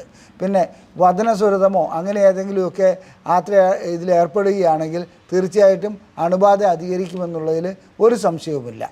സാർ, പ്രമേഹമുള്ള സ്ത്രീകൾക്ക് ബന്ധപ്പെടുമ്പോൾ, ലൈംഗിക ബന്ധത്തിൽ ഏർപ്പെടുമ്പോൾ വളരെയധികം വേദന അനുഭവപ്പെടുന്നുണ്ട്. അത് എന്തുകൊണ്ടാണ് സാർ? സാധാരണഗതിയിൽ പുരുഷനാകട്ടെ സ്ത്രീക്കാകട്ടെ പ്രമേഹമുള്ളവർ ലൈംഗിക ബന്ധത്തിൽ ഏർപ്പെടുമ്പോൾ വേദന അനുഭവപ്പെടാറുണ്ട്. വേദന അനുഭവപ്പെടുന്ന പുരുഷനെ സംബന്ധിച്ചിടത്തോളം അവരുടെ അഗ്രചർമ്മം പുറകോട്ട് നീക്കാൻ കഴിയാത്ത രീതിയിൽ അവിടെ അണുബാധ ഉണ്ടായിട്ടുണ്ടാവും. ആ അണുബാധ മൂലം അഗ്രചർമ്മം ബന്ധപ്പെടുമ്പോൾ കുറച്ച് പുറകോട്ട് വരുമ്പോൾ അവർക്ക് മുറിവ്, വേദന ഇതെല്ലാം അനുഭവപ്പെടുന്നുണ്ട്. ഇതുപോലെ തന്നെ ബാലനൈറ്റിസ് എന്ന് പറഞ്ഞൊരു അസുഖമുണ്ട്. എന്ന് വെച്ചാൽ അവരുടെ ഗ്ലാൻസ്, അതായത് മകുടം, ലിംഗത്തിൻ്റെ മകുടത്തിൽ അണുബാധ ഉണ്ടാകുന്നു. അതിനോടനുബന്ധിച്ചുള്ള തൊലിയിൽ അണുബാധ ഉണ്ടാകുന്നു. അപ്പോൾ ആ അണുബാധയെല്ലാം അവർക്ക് വേദനാജനകമായിരിക്കും, തൊലി മുമ്പോട്ടും പുറകോട്ടും നീങ്ങുമ്പോൾ. അതൊരു വശം. പുരുഷനെ സംബന്ധിച്ചിടത്തോളം ഇത്തരം വേദനകൾ അനുഭവപ്പെടുകയാണെങ്കിൽ അവർക്ക് ബന്ധപ്പെടാൻ കഴിയാത്ത അവസ്ഥയിലേക്ക് പോകും. സ്ത്രീയെ സംബന്ധിച്ചിടത്തോളം ഞാൻ നേരത്തെ സൂചിപ്പിച്ചിരുന്നു, കണ്ടമാനം അണുക്കൾക്ക് അവിടെ വളരുവാനുള്ള ഒരു സാധ്യതയുണ്ട്. അങ്ങനെ അണുക്കൾ വളരുന്നതോടുകൂടി അവിടെ ഇൻഫെക്ഷൻ ഉണ്ടാകുന്നു. ഇൻഫെക്ഷൻ ഉണ്ടാകുമ്പോൾ ഇതിനകത്ത് എന്ത് പറ്റുമെന്ന് വെച്ചിട്ടുണ്ടെങ്കിൽ അവിടെ യോനിയുടെ ആ ദളങ്ങളെല്ലാം വികസിക്കുന്നതും വീർത്തു വരുന്നതുമായിട്ട് കാണാൻ പറ്റും. അതുകൊണ്ട് അതിനകത്ത് ബന്ധപ്പെടുമ്പോൾ വേദന വരും. ഇതുകൂടാതെ സെർവൈക്കൈറ്റിസ് എന്ന് പറയുന്നത്, അതായത് ഗർഭാശയ മുഖത്തിന് അണുബാധ ഉണ്ടാകുമ്പോൾ അവിടെ പഴുത്തു വരുന്ന ഒരവസ്ഥയുണ്ട്. അങ്ങനെ പഴുത്തു വരുന്ന ആ ഒരു പഴുപ്പ് ബാധിക്കുകയും അതിന് ചലം പുറത്തേക്ക് വരുന്ന ഒരു അവസ്ഥയുണ്ട്. ഇത്തരം കാര്യങ്ങളിലൊക്കെ ബന്ധപ്പെടാൻ വളരെയധികം ബുദ്ധിമുട്ട് തന്നെയായിരിക്കും. ഇതുകൂടാതെ ഏതെല്ലാം അണുക്കളുണ്ടോ, അത് വൈറസ് ആവട്ടെ ഫംഗസ് ആവട്ടെ, ഞാൻ നേരത്തെ സൂചിപ്പിച്ച ആ അണുക്കളെല്ലാം ഈ കോശങ്ങളെ, അതായത് യോനിയുടെ ഭിത്തിയുടെ കോശങ്ങളെ തകർത്തുകൊണ്ടിരിക്കും. അതുകൊണ്ട് അവിടെ വേദന ഉണ്ടാകുന്നതും മുറിവുണ്ടാകുന്നതുമായിട്ടുള്ള അവസ്ഥ വരും. ഇനി ചില സ്ത്രീകളെ സംബന്ധിച്ചിടത്തോളം പ്രമേഹമുള്ളവരിൽ ഇത് നിയന്ത്രിക്കപ്പെടാതെ സ്ട്രിക്ചറായി വരുന്ന ഒരവസ്ഥയുണ്ട്. അതായത് ഒട്ടിപ്പിടിക്കുന്ന യോനി, ചിലപ്പോൾ യോനിയുടെ ഭാഗങ്ങൾ ഒട്ടിപ്പിടിക്കുന്ന ഒരു അവസ്ഥ വരികയാണെങ്കിൽ അത്തരം അവസ്ഥയിലും ലൈംഗികമായിട്ട് ബന്ധപ്പെടുമ്പോൾ വേദന അനുഭവപ്പെടാറുണ്ട്. പ്രമേഹത്തിൻ്റെ ഒരവസ്ഥയിൽ, പ്രമേഹം പിടിപെടുന്ന ഒരവസ്ഥയിൽ പുരുഷനായാലും ശരി സ്ത്രീ ആയാലും ശരി അവർക്ക് ലൈംഗികമായിട്ടുള്ള വേദന അനുഭവപ്പെടുമെന്നുള്ളത് ഉറപ്പാണ്. നേരിയ തോതിലുള്ള വേദന അനുഭവപ്പെടുമ്പോൾ ഉടൻ തന്നെ സെക്സോളജിസ്റ്റിനെ കാണിക്കുകയാണെങ്കിൽ അതിനുള്ള പരിഹാരം കണ്ടെത്തി പ്രമേഹത്തിനുമുള്ള ചികിത്സ നൽകാൻ കഴിയും, ഈ അണുബാധയ്ക്കുള്ള ചികിത്സ നൽകാൻ കഴിയും, വരാനിരിക്കുന്ന മാരകമായ പ്രശ്നങ്ങൾക്ക് ഒരു പരിഹാരം കണ്ടെത്താനും കഴിയും. സാർ, ഇതിൻ്റെ രോഗനിർണയത്തിൻ്റെ പരിശോധനകൾ ഒരുപാടുണ്ടെന്ന് സാർ പറഞ്ഞല്ലോ. അത് എന്തെല്ലാം തരത്തിലാണ് നിലവിലുള്ളത്? അല്ല, അങ്ങനെയല്ല. രോഗനിർണയം എന്ന് പറഞ്ഞാൽ നമ്മൾ ആദ്യം ചെയ്യേണ്ടത്, ലൈംഗികമായിട്ട് ഒരു രോഗി ഞങ്ങളെ സമീപിക്കുമ്പോൾ അവരുടെ എന്താണ് അവർ പറയുന്ന കംപ്ലൈൻറ്റ്. ഇപ്പോൾ യോനിയിൽ വേദനയാണ്, അല്ലെങ്കിൽ താല്പര്യമില്ല, അതുപോലെ തന്നെ എന്താണെന്ന് വെച്ചിട്ടുണ്ടെങ്കിൽ ബന്ധപ്പെടുമ്പോൾ ഒരു വിരക്തി അനുഭവപ്പെടുന്നു, രതിമൂർച്ച ലഭിക്കുന്നില്ല, ഇങ്ങനെ ഒട്ടനവധി കാരണങ്ങളുമായിട്ടാണ് സ്ത്രീകൾ ഇവിടെ വരാറുള്ളത്. അങ്ങനെ വരുന്ന സ്ത്രീകളെ സംബന്ധിച്ചിടത്തോളം അവരുടെ യഥാർത്ഥ പ്രശ്നങ്ങൾ ഓരോന്നോരോന്നായി ചോദിച്ചറിയേണ്ടതുണ്ട്. ഇത് എത്ര കാലമായി തുടങ്ങി, എത്ര കാലമായി, ആ കാലത്തിനൊരു പ്രസക്തിയുണ്ട്. അതുപോലെ തന്നെ എപ്പോഴെല്ലാമാണ് അനുഭവപ്പെടുന്നത്, ഏത് രീതിയിലുള്ള പൊസിഷനിൽ ബന്ധപ്പെടുമ്പോഴാണ് നിങ്ങൾക്ക് ലൈംഗികമായിട്ട് വേദന അനുഭവപ്പെടുന്നത്, അല്ലെങ്കിൽ നിങ്ങൾക്ക് ആഴ്ചയിൽ ഒരിക്കൽ ബന്ധപ്പെടുമ്പോൾ രതിമൂർച്ച ലഭിക്കുന്നുണ്ടോ, അതോ ദിവസം ബന്ധപ്പെടുകയാണെങ്കിൽ അപ്പോഴാണോ രതിമൂർച്ച ലഭിക്കാതെ വരുന്നത്. ഇത്ര ഒട്ടനവധി ചോദ്യങ്ങൾ നമുക്ക് അവരോട് ചോദിക്കേണ്ടതുണ്ട്. അത്തരം ചോദ്യങ്ങൾ ചോദിച്ചതിന് ശേഷം നാം സാധാരണഗതിയിൽ ഇവരുടെ ഉള്ളു പരിശോധിക്കുന്നു, അതുപോലെ തന്നെ അവരുടെ ക്ലൈറ്റോറിസ് പരിശോധിക്കുന്നു. ഇങ്ങനെയുള്ള പരിശോധനകൾ നടത്തിയതിന് ശേഷം നാം രക്തപരിശോധനയിലേക്ക് പോകാറുണ്ട്. രക്തപരിശോധനയിൽ സാധാരണ ചെയ്യുന്ന ബേസിക് മെഡിക്കൽ ചെക്കപ്പ് എല്ലാം ചെയ്യണം. ആ ബേസിക് മെഡിക്കൽ ചെക്കപ്പ് എന്ന് പറയുമ്പോൾ അതിനകത്ത് ഷുഗർ, ലിപ്പിഡ് പ്രൊഫൈല്, LFT, കിഡ്നിയുടെ ടെസ്റ്റായിട്ടുള്ള റീനൽ ഫങ്ഷൻ ടെസ്റ്റ്, അതുപോലെ തന്നെ ലിവറിൻ്റെ ഞാൻ നേരത്തെ പറഞ്ഞു LFT ചെയ്യണം. ഇതുപോലെ തന്നെ മറ്റ് രീതിയിലുള്ള ഹോർമോണുകൾ, അതായത് ടെസ്റ്റോസ്റ്ററോണ്, പ്രൊലാക്റ്റിൻ, FSH, LH, തൈറോയിഡ്, അതുപോലെ തന്നെ ഇതിനകത്ത് HbA1c പ്രമേഹത്തിൻ്റെ അളവ് എത്രത്തോളം ഉണ്ട്, അതായത് 3 മാസം കൂടുമ്പോഴുള്ള കൺട്രോളിങ് എത്രത്തോളം ഉണ്ട്, ഇത്തരം കാര്യങ്ങളെല്ലാം ചെക്ക് ചെയ്തിട്ട് നമ്മളൊരു അനുമാനത്തിലെത്തും ഇന്നതാണ് ഇതിൻ്റെ കാരണമെന്നുള്ളത്. ആ കാരണങ്ങൾ ഹോർമോണാകാം, ഞരമ്പ് സംബന്ധമാകാം, അതുപോലെ തന്നെ ഇവിടെ ക്ലൈറ്റോറിയൽ ബയോതെസ്മിയോമെട്രിയും നോർമൽ ബയോതെസ്മിയോമെട്രിയും എല്ലാം ചെയ്യുന്നുണ്ട്. അങ്ങനെ ആ ടെസ്റ്റുകളെല്ലാം ചെയ്തതിന് ശേഷം ഈ സ്ത്രീക്ക് ഇന്ന പ്രശ്നമാണ്, അല്ലെങ്കിൽ ഈ പുരുഷന് ഇന്ന പ്രശ്നമാണെന്നുള്ള അനുമാനത്തിൽ അത് അതിൻ്റെ വ്യക്തത എത്തിച്ചു കഴിഞ്ഞതിന് ശേഷം അതിനുള്ള മരുന്നുകൾ നൽകുന്നു. അതാണ് അതിൻ്റെ ചികിത്സ. സാർ, സ്ത്രീകളുടെ ലൈംഗിക പ്രശ്നങ്ങളുടെ സ്പെസിഫിക് ടെസ്റ്റുകൾ എന്തെല്ലാമാണ് സാർ? ആ സ്പെസിഫിക് ടെസ്റ്റ് എന്ന് പറയുമ്പോൾ ഇവരെ സംബന്ധിച്ചിടത്തോളം ഇവർക്ക് ലൈംഗിക താല്പര്യമില്ല എന്നുണ്ടെങ്കിൽ ഞങ്ങളിവിടെ സാധാരണ ചെയ്യുന്നത് ക്ലൈറ്റോറിയൽ ബയോതെസ്മിയോമെട്രിയാണ്. അതായത് ക്ലൈറ്റോറിസിലേക്ക്, അതായത് ഭഗശിഗ്നിക അതിലേക്ക് അല്ലെങ്കിൽ ക്രസരിയിലേക്ക് ഒരു പ്രോബ് വെച്ചിട്ട് സ്റ്റിമുലേഷൻ നൽകുകയാണ് ചെയ്യുന്നത്. അത് ഏത് ലെവലിലാണ് അവർക്ക് ലൈംഗികമായിട്ടുള്ള ഉത്തേജനം ഉണ്ടാകുന്നത്, അനുഭൂതി ഉണ്ടാകുന്നതെന്ന് ഞങ്ങൾ വിലയിരുത്തും. ആ പോയിൻ്റ് വെച്ചിട്ട് ഏത് ലെവലിലേക്ക് ചെല്ലുമ്പോഴാണ് അവർക്ക് ആ അനുഭൂതി അസഹ്യമായി തോന്നുന്നത് അത് ഞങ്ങൾ രേഖപ്പെടുത്തും. ഈ 2 കാര്യങ്ങൾ രേഖപ്പെടുത്തിയത് നോർമൽ വാല്യൂവിനുള്ളിൽ വരുന്നതാണെങ്കിൽ ആ സ്ത്രീക്ക് പ്രശ്നങ്ങളില്ല എന്ന് മനസ്സിലാക്കാം. പക്ഷേ പ്രമേഹമുള്ള രോഗികൾക്ക് സാധാരണഗതിയിൽ ക്ലൈറ്റോറിയൽ ബയോതെസ്മി ചെയ്യുമ്പോൾ ഒരു 50 പോയിൻറ്റിലോ അല്ലെങ്കിൽ 60 പോയിൻറ്റിലോ സ്റ്റിമുലേഷൻ ഉണ്ടാകുന്ന വ്യക്തികൾക്ക് 200 പോയിൻ്റ് വരെ ചെന്നിട്ടും സ്റ്റിമുലേഷൻ ഉണ്ടാകാത്ത വ്യക്തികൾ ഇവിടെ വന്നിട്ടുണ്ട്. അവർക്കൊക്കെ അതിൻ്റേതായ രീതിയിലുള്ള ഞരമ്പുകളുടെ അങ്ങനെയുള്ള തകരാറുകൾ വന്നിട്ടുണ്ടാവും, ഹോർമോണിൻ്റെ പ്രശ്നങ്ങൾ ഉണ്ടായിട്ടുണ്ടാവും, പിന്നെ ആ രീതിയിലുള്ള അണുബാധ ഉണ്ടായിട്ടുണ്ടാവും. അപ്പോൾ അത് കണക്കിലെടുത്തിട്ട് അതിനുള്ള ചികിത്സയിലേക്ക് പോകണം. മറ്റേ ഒരു കോട്ടൺ സ്വാബ് ഉപയോഗിച്ചിട്ട് അവരുടെ ഓരോ പ്രദേശങ്ങളിലും ടച്ച് ചെയ്തിട്ട് വേദനയുണ്ടോ എന്നറിയുന്ന ടെസ്റ്റ് ചെയ്യാറുണ്ട്. ചിലപ്പോൾ ചില ഇലക്ട്രോഡുകൾ വെച്ചിട്ട് അവരുടെ ഓരോ പ്രദേശത്തും ഹീറ്റ് സെൻസിറ്റീവ് ആവും നോക്കുന്നത്, ടെമ്പറേച്ചർ അറിയുന്നുണ്ടോ, അങ്ങനെയുള്ള പല കാര്യങ്ങളും ചെയ്യാറുണ്ട്. പക്ഷേ ഏറ്റവും ഉപകാരപ്രദമായ ഒരു ടെസ്റ്റ് ഈ സ്പെസിഫിക് ടെസ്റ്റ് എന്ന ലെവലിൽ അത് ക്ലൈറ്റോറിയൽ ബയോതെസ്മിയോമെട്രിയാണ്. അത് ഞങ്ങളുടെ സ്ഥാപനത്തിൽ ചെയ്തു വരുന്നുണ്ട്. ഒട്ടനവധി സ്ത്രീകളുടെ രോഗനിർണയം നടത്തുന്നതിന് അത് ഉപകാരപ്പെട്ടിട്ടുണ്ട്. അങ്ങനെ ബയോതെസ്മിയോമെട്രി ചെയ്തതിന് ശേഷം ഇവർക്ക് ഏതെല്ലാം മറ്റ് പരിശോധനകൾ, അതായത് ഞാൻ നേരത്തെ സൂചിപ്പിച്ച രക്തസംബന്ധമായുള്ള പരിശോധനകൾ, അത്തരം പരിശോധനകളെല്ലാം ചെയ്തതിന് ശേഷം കാരണം എന്താണെന്ന് ഒരു വ്യക്തമായതിന് ശേഷം മാത്രം മരുന്നുകൾ നൽകുകയാണോ അതുപോലെ തന്നെ മറ്റു രീതിയിലുള്ളൊക്കെ ചികിത്സകളിലേക്ക് പോകണോ അതെല്ലാം തീരുമാനിക്കുന്നതാണ്. ഇനി അതിനൊരു പ്രത്യേകത കൂടെ ഉണ്ട്. ഭർത്താവിൻ്റെ സാന്നിധ്യം ഇതിനാവശ്യമാണ്. അല്ലാണ്ട് ഏതെങ്കിലും ഒരു കുറച്ച് മരുന്നുകൾ നൽകിയത് കൊണ്ട് മാത്രമല്ല, ഭാര്യയും ഭർത്താവും ഒരുമിച്ച് വരുന്നതാണ് ഈ ചികിത്സയ്ക്ക് നല്ലത്. ഭർത്താവിൻ്റെ പ്രശ്നങ്ങളും അതുപോലെ തന്നെ ഭാര്യയുടെ പ്രശ്നങ്ങളും കേട്ടതിന് ശേഷം എന്താണെന്ന് വിലയിരുത്തി ആ രീതിയിലുള്ള കാര്യങ്ങളിലേക്ക് മുന്നോട്ട് പോകാൻ കഴിയും. അപ്പോൾ രണ്ടുപേർക്കും കൂടി ഒരുമിച്ച് കൗൺസിലിംഗ് കൊടുക്കുന്നത്? അതെ, രണ്ടുപേർക്കും ഒരുമിച്ച് തന്നെയാണ് കൗൺസിലിംഗ് നൽകുന്നത്. ഒരുമിച്ചെന്ന് പറഞ്ഞാൽ അവർക്ക് ഒറ്റയ്ക്ക് സംസാരിക്കാനുള്ള അവസരവും നൽകും, അല്ലാതെ ഓരോരുത്തരുമായിട്ട് സംസാരിക്കുന്ന അവസ്ഥയുണ്ട്, ഒരുമിച്ച് സംസാരിക്കുന്ന അവസ്ഥയുണ്ട്. നിർദ്ദേശങ്ങൾ നൽകുമ്പോൾ ഈ ക്ലൈറ്റോറിയൽ സ്റ്റിമുലേഷനും ഇങ്ങനെയുള്ള കാര്യങ്ങളും എല്ലാം ഭർത്താവിനെ പഠിപ്പിച്ചു കൊടുക്കേണ്ടതുണ്ട്. ഒരു കാര്യം പറയട്ടെ, എങ്ങനെയാണ് ലൈംഗിക ബന്ധത്തിൽ ഏർപ്പെടേണ്ടതെന്ന് വ്യക്തമായി അറിയാത്ത ഒത്തിരി ഭർത്താക്കന്മാരുണ്ട്.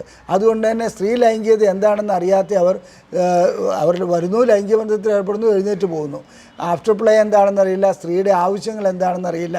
ഇത് പ്രമേഹരോഗമുള്ളവരിൽ മാത്രമല്ല, സാധാരണ സ്ത്രീകളിലും ഒട്ടുമിക്ക സ്ത്രീകളുടെയും പരാതി എന്താണെന്ന് വെച്ചാൽ അവരുടെ രതിമൂർച്ചയെക്കുറിച്ചോ അവരുടെ ആഗ്രഹങ്ങളെക്കുറിച്ചോ അവരുടെ ആവശ്യങ്ങളെക്കുറിച്ചോ ഭർത്താവ് കണക്കിലെടുക്കുന്നില്ല എന്നുള്ളതാണ്. അത്തരം കാര്യങ്ങൾ കൂടി കണക്കിലെടുക്കുവാനുള്ള കൗൺസിലിങ്ങും വിദ്യാഭ്യാസവും പരിശീലനവും ആണ് ISRM നൽകാറുള്ളത്. സാറ് പറഞ്ഞ വിവരങ്ങളെല്ലാം വളരെയധികം പ്രധാനപ്പെട്ടതാണ്. സാറിനെ കോൺടാക്ട് ചെയ്യാനുള്ള നമ്പർ നമ്മുടെ വീഡിയോൻ്റെ താഴെ കൊടുത്തിട്ടുണ്ട്. സാർ, ഇൻ്റർനെറ്റിലും മറ്റും സ്വയമേ ചെയ്യാൻ പറ്റുന്ന ചോദ്യങ്ങൾ കാണാറുണ്ട്. അത് എത്രത്തോളം പ്രതിഫലം ഉണ്ടാവും? അല്ല, അങ്ങനെ ചോദ്യാവലികൾ പലതും ഇൻ്റർനെറ്റിൽ കണ്ടിട്ട് ഒരു ഡയഗ്നോസിലെത്തുന്ന ചില മെത്തേഡുകളുണ്ട്. അതിൽ ഒരു പരിധിവരെ അതൊരു ശരിയായ മെത്തേഡാണ്. പക്ഷേ എന്നിരുന്നാൽ ഈ ചോദ്യങ്ങൾ മാത്രം ചോദിച്ചിട്ട് അല്ലെങ്കിൽ അതിനെ ടിക്ക് ചെയ്തിട്ട് അതിൻ്റെ സ്കോർ വെച്ചിട്ട് നമുക്ക് ഇന്ന അസുഖമാണെന്ന് തീർപ്പ് കൽപ്പിക്കാനൊന്നും പറ്റില്ല. ഒരു കാര്യം പറയാം, ഡോക്ടർമാർ ചെയ്യേണ്ട അല്ലെങ്കിൽ ഒരു ക്ലിനിക്കിൽ ചെയ്യേണ്ട ചില കാര്യങ്ങൾ അങ്ങനെ സ്വയമേ ചെയ്യുന്നത് ഈ മെഡിക്കൽ ഷോപ്പിൽ പോയിട്ട് 2 ഗുളിക വാങ്ങിക്കുന്നത് പോലെയാണ്. ശരിക്കും ഒരു സ്ത്രീയുടെ ടെസ്റ്റുകളിൽ FSI 6 എന്ന് പറയുന്ന ഒരു ക്വസ്റ്റ്നെയറുണ്ട്. ആ ക്വസ്റ്റ്നെയർ വെച്ചിട്ട് ആ സ്ത്രീയുടെ ലൈംഗികത എത്രത്തോളം ഉണ്ടെന്നുള്ളത് നമുക്ക് വിലയിരുത്താൻ കഴിയും. ഒരു സംശയമില്ല, അത് സ്വന്തം ചെയ്യുകയാണെങ്കിലും വളരെ നല്ലതാണ്. അങ്ങനെ ചെയ്തിരുന്നാലും എന്താണെന്ന് വെച്ചിട്ടുണ്ടെങ്കിൽ നമ്മൾ നൽകുന്ന ഉത്തരങ്ങളും മറ്റു കാര്യങ്ങളും എല്ലാം ശരിയാണെങ്കിൽ കൂടി ഒരു ഡോക്ടറെ സമീപിക്കേണ്ടതിന് ഡോക്ടറെ സമീപിക്കണം. FSFI 6 എന്ന് പറഞ്ഞാൽ ഫീമെയിൽ സെക്ഷൽ ഇൻഡെക്സ് എന്നുള്ളൊരു ഇതാണത്. ആ വാല്യൂ നമുക്ക് കണ്ടുപിടിക്കുന്നതിൽ വളരെയധികം ഗുണം ചെയ്യാറുണ്ട്. ഇതിൻ്റെ ടെസ്റ്റ് ചെയ്യാനുള്ള ഉപകരണങ്ങൾ എന്തെല്ലാമാണ്? ഉപകരണമല്ല, അതൊരു ടൂളാണ്. അതായത് ഒരു ക്വസ്റ്റ്നെയറാണ്. FSFI 6 എന്നുള്ളൊരു 6 ക്വസ്റ്റ്യൻസ് അടങ്ങിയതാണ്. ആ ചോദ്യങ്ങളിൽ ചോദിക്കുന്നത് എന്താണെന്ന് വെച്ചിട്ടുണ്ടെങ്കിൽ നിങ്ങൾക്ക് ലൈംഗികമായിട്ടുള്ള ആഗ്രഹം എപ്പോഴെല്ലാമാണ് ഉണ്ടാകുന്നത്, ആഴ്ചയിൽ എത്ര തവണ ഉണ്ടാകുന്നുണ്ട്, അത് നിങ്ങൾക്ക് സന്തോഷകരമായതാണോ, അങ്ങനെ കാഠിന്യമുള്ളതാണോ, ഈ രീതിയിലുള്ള കുറേ ചോദ്യങ്ങൾ ചോദിക്കും. അത് കഴിഞ്ഞിട്ട് നിങ്ങൾക്ക് ഉത്തേജനം, ലൈംഗികമായിട്ടുള്ള ആഗ്രഹം ഉണ്ടാകുമ്പോൾ യോനിയിൽ നനവുണ്ടാകുന്നുണ്ടോ, അങ്ങനെ നനവുണ്ടാകുന്നുണ്ടെങ്കിൽ നല്ല രീതിയിലാണോ അതോ വളരെ കുറച്ച് മാത്രമാണോ, ഇത്തരം കുറേ ചോദ്യങ്ങളാണ് ചോദിക്കുന്നത്. അതിനുശേഷം എന്താണെന്ന് വെച്ചിട്ടുണ്ടെങ്കിൽ ബന്ധപ്പെട്ടുകൊണ്ടിരിക്കുമ്പോൾ നിങ്ങൾക്ക് വേദന അനുഭവപ്പെടാറുണ്ടോ, കഠിനമായ വേദനയാണോ ചെറിയ വേദനയാണോ, അത്തരം ചോദ്യങ്ങൾ. അതിനുശേഷം നിങ്ങൾക്ക് രതിമൂർച്ച ലഭിക്കുന്ന ഒരവസ്ഥ ഉണ്ടാകുന്നുണ്ടോ, രതിമൂർച്ച ലഭിക്കുന്നുണ്ടെങ്കിൽ നിങ്ങൾക്ക് നല്ല രീതിയിലുള്ള രതിമൂർച്ചയാണോ, ഇതെല്ലാം കഴിഞ്ഞിട്ട് അതിൻ്റെ അവസാനം വരുന്ന ചോദ്യം ഇതാണ്, നിങ്ങൾ പരിപൂർണ്ണ സംതൃപ്തിയാണോ അതെയോ ഭാഗികമായി സംതൃപ്തിയാണോ, ഈ രീതിയിലുള്ള ഇത്തരം ചോദ്യങ്ങൾ കൂടെ നമുക്കൊരു വിലയിരുത്തൽ നടത്താൻ പറ്റും. എന്നിരുന്നാലും അത് വീട്ടിൽ വെച്ചിട്ട് ഇത്ര ഒരു ക്വസ്റ്റ്യനെയർ വെച്ച് കഴിഞ്ഞിട്ട് എനിക്കൊരു പ്രശ്നമില്ല എന്ന് പറഞ്ഞിട്ട് അങ്ങനെ തീർക്കുകയല്ല വേണ്ടത്. ശരിക്കും സെക്സോളജിസ്റ്റിനെ കണ്ട് അതിനനുസരിച്ചുള്ള ചികിത്സകളിലേക്ക് പോവുകയാണ് വേണ്ടത്. Okay sir. എന്താണ് സർ ഈ FSI എന്ന്? ഒരു ക്വസ്റ്റ്യർ ആണ്, വേറെ ഒന്നുമല്ല. ഒരു 6 ചോദ്യങ്ങൾ, FSFI 6 6 ചോദ്യങ്ങളാണ്. ആ ചോദ്യങ്ങളിൽ ഞാൻ നേരത്തെ പറഞ്ഞോണം, അതായത് സെക്ഷൽ അറൗസൽ, ഉണർവുണ്ടാവുന്നുണ്ടോ, പിന്നെ ഇൻ്റർകോഴ്സ് എങ്ങനെയുള്ളതാണ്, പിന്നെ രതിമൂർച്ച ഉണ്ടാകുന്നുണ്ടോ, നിങ്ങൾക്ക് സംതൃപ്തി ലഭിക്കുന്നുണ്ടോ, നിങ്ങൾ സന്തോഷവതിയാണോ, ഇത്തരം കാര്യങ്ങളാണ് ഇത് ചോദിക്കുന്നത്. സ്കെയിൽ ടൈപ്പ് അത് നമ്മൾ ടിക്ക് ചെയ്ത് പോവുകയാണ് വേണ്ടത്. അത് നെറ്റിലാവുമ്പോൾ എന്നാണെന്ന് വെച്ചിട്ടുണ്ടെങ്കിൽ അതിനകത്ത് നിന്ന് സ്കോർ ഉടനെ തന്നെ വരും. ഇതൊക്കെ തെറ്റാണെന്നല്ല പറയുന്നത്, അത് മാത്രം ഒരു പരിഹാര മാർഗ്ഗമായിട്ട് എനിക്കൊരു പ്രശ്നമില്ല എന്നുള്ളതും വെച്ച് പോകരുത്. സാർ ഇത്രയും കാര്യങ്ങൾ പറഞ്ഞതെല്ലാം നമുക്ക് എല്ലാവർക്കും ഉപകാരപ്രദമാണ്. സാറിനോട് ഒരു ക്വസ്റ്റ്യൻ കൂടി ലാസ്റ്റായിട്ട് ചോദിക്കട്ടെ. ഈ പ്രമേഹ രോഗികളായ സ്ത്രീകൾക്ക് അവർക്ക് വേണ്ട രീതിയിൽ ആ രോഗത്തിന് ശേഷം അവർക്ക് ആ ടൈമിൽ ലൈംഗിക പ്രശ്നങ്ങൾക്ക് എന്തെല്ലാമാണ് അവർക്ക് കൊടുക്കാൻ പറ്റുന്ന ഈ എന്താ പറയുക ടെസ്റ്റുകൾ അല്ലെങ്കിൽ നമ്മൾ ചികിത്സകൾ അങ്ങനെ ഏതെല്ലാം രീതിയിലുള്ള ചികിത്സകളാണ് നമുക്ക് അവർക്ക് കൊടുക്കുന്നത്? ആദ്യം ഞാൻ വളരെ ലളിതമായിട്ട് പറയാം. പ്രമേഹ രോഗികളെ സംബന്ധിച്ചിടത്തോളം അവർക്ക് ഏത് രൂപത്തിലുള്ള ചികിത്സയാണ് നൽകേണ്ടതെന്ന് ചോദിച്ചാൽ നമുക്ക് എല്ലാവർക്കും അറിയാം, ആദ്യം പ്രമേഹം നിയന്ത്രിക്കണം. പ്രമേഹം നിയന്ത്രിക്കാതെ അവരുടെ ലൈംഗിക പ്രശ്നങ്ങൾ മാത്രം പരിഹരിക്കാൻ പോയാൽ ഒരു ഗുണവും കിട്ടില്ല. അപ്പോൾ ആദ്യം നമ്മൾ ചെയ്യുന്നത് എന്നാന്ന് വെച്ചിട്ടുണ്ടെങ്കിൽ ഇവരുടെ ഫാസ്റ്റിംഗ് ബ്ലഡ് ഷുഗർ, അതുപോലെ തന്നെ ആഹാരം കഴിച്ചതിന് ശേഷമുള്ള PPBS, post prandial blood sugar, ഇത് നോക്കുന്നു. അതിനോടൊപ്പം HbA1c നോക്കുന്നു. ഞാൻ സാധാരണഗതിയിൽ ഏത് പ്രമേഹ രോഗി വന്നാലും അവരുടെ യൂറിയൻ ക്രിയാറ്റിനും കൂടെ നോക്കാറുണ്ട്. കാരണം ഇത് ഏറ്റവും കൂടുതൽ ഇഫക്റ്റ് ചെയ്യുന്നത് കിഡ്നിയാണ്. പിന്നെ ഇവിടെ വരുമ്പോൾ സാധാരണ രീതിയിൽ പ്രായമൊക്കെ ഉണ്ടെങ്കിൽ, പ്രായം ഇല്ലെങ്കിലും തന്നെ ഒരു ECG എടുക്കുന്നത് നല്ലതാണ്. കാരണം പ്രമേഹമുള്ള രോഗികളെ സംബന്ധിച്ചിടത്തോളം അവരുടെ ഹാർട്ടിനൊക്കെ ബാധിക്കുന്നത് നമ്മൾ അറിഞ്ഞുകൊള്ളുന്നില്ല. മാത്രമല്ല പ്രമേഹമുള്ള രോഗികൾക്ക് ഒരു അറ്റാക്ക് വന്നാൽ, അത് നെഞ്ചുവേദന വന്നാൽ അവർ ഛർദ്ദിക്കുക മാത്രമേ ഉണ്ടാവുകയുള്ളൂ. പ്രമേഹമുള്ള രോഗികൾക്ക് ഹാർട്ട് അറ്റാക്ക് വന്നാൽ പോലും അവർക്ക് വേദന അറിയാൻ കഴിയില്ല. ഇതാണ് അതിനകത്തെ പ്രശ്നം. അതുകൊണ്ട് ഇത്തരം ടെസ്റ്റുകളെല്ലാം ഏതായാലും ചെറിയൊരു 100-150 രൂപയ്ക്കുള്ളിൽ ആ ഒരു ECG എടുക്കാൻ പറ്റും. അതുപോലെ ചിലവധികം വരില്ല. അതെല്ലാം ചെയ്തു കഴിഞ്ഞാൽ ഒരു ജീവൻ തന്നെ രക്ഷിക്കാൻ പറ്റുന്ന ഒന്നാണ്. ഇനി ലൈംഗിക പ്രശ്നങ്ങളിലേക്ക് വരാം. അപ്പോൾ ലൈംഗിക പ്രശ്നങ്ങളിലേക്ക് വരുമ്പോൾ ആദ്യം ചെയ്യേണ്ടത് എന്നാണെന്ന് വെച്ചിട്ടുണ്ടെങ്കിൽ അവരുടെ ഈ 3 ടെസ്റ്റുകളെയും നമുക്ക് വ്യക്തമായി ഇന്ന ഷുഗർ ഇത്രയാണ്. അപ്പോൾ അവർക്ക് എന്താണ് ചികിത്സ നൽകേണ്ടത്? എൻ്റെ അഭിപ്രായത്തിൽ ലൈംഗിക പ്രശ്നങ്ങൾ അവിടെ നിർത്തിവെച്ചിട്ട് പ്രമേഹത്തിനുള്ള ആദ്യത്തെ ചികിത്സയെക്കുറിച്ച് ഞാൻ പറയാം. 3 കാര്യങ്ങൾ ഞാൻ പലപ്പോഴും സൂചിപ്പിക്കാറുണ്ട്. ശരിയായ വ്യായാമം ചെയ്യാതെ ഒരു പ്രമേഹ രോഗവും നിയന്ത്രിച്ചുകൊണ്ട് പോകാൻ പറ്റില്ല. കാരണം എന്ന് വെച്ചിട്ടുണ്ടെങ്കിൽ ഈ സ്കെലിറ്റൽ മസിൽസിന്, നമ്മുടെ കൈക്കും കാലിനും ഒക്കെ ഉള്ള മസിൽസിന് ഇൻസുലിൻ ഇല്ലാതെ തന്നെ ഷുഗറിനെ യൂട്ടിലൈസ് ചെയ്യാൻ കഴിയും. അത് നമ്മൾ ഉപയോഗിക്കുകയാണെങ്കിൽ, ആ മെത്തേഡ് ഉപയോഗിക്കുകയാണെങ്കിൽ വ്യായാമം ചെയ്യുമ്പോൾ ഷുഗർ ഓട്ടോമാറ്റിക്കലി കുറയും.